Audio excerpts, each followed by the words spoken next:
Good morning and happy Sunday. This question landed differently for me because I'm in this too. This is for the person who already knows what's coming. You've been to the vet. You've heard the words, heart disease, cancer, something that isn't going to turn around. You've done what you can to care for them, to love them, to give them time. And now you're living in that space where they're still here. And you know they won't be. That carries a different kind of weight.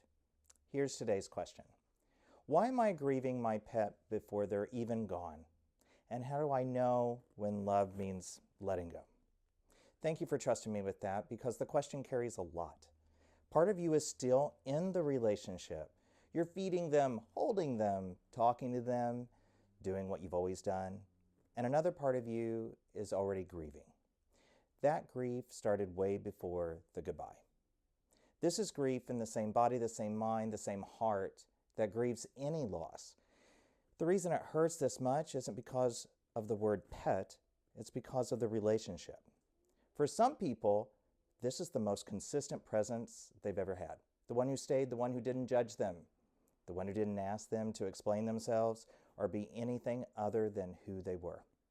Sometimes the safest relationship in a person's life has 4 legs and fur.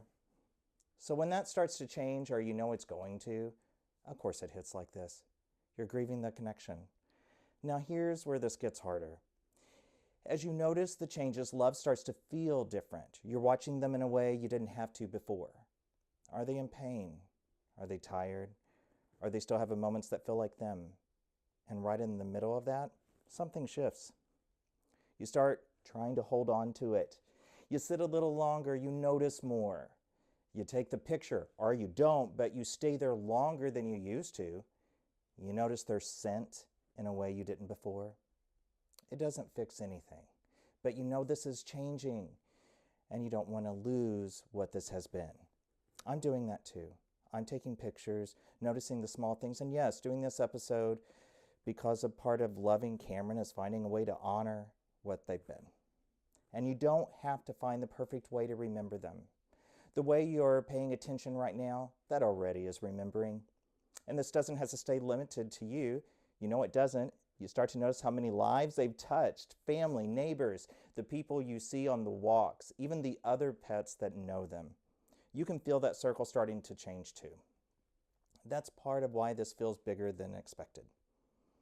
Now we need to talk about the part that makes this feel almost impossible. At some point, this becomes a decision you never wanted to make. And the reason it hurts so much is because it comes from love.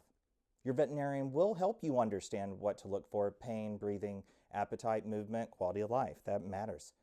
But you don't have to carry that decision by yourself. Bring in your veterinarian and bring in the people who care about you enough to sit with you in the truth. Even when you start to see those changes, there's another part of you that pushes back. Maybe it's not yet. Maybe they have more time. Maybe I'm not ready. That resistance is love, and this is where people feel split. One part of you sees what's happening, another part of you stays loyal to who they've always been.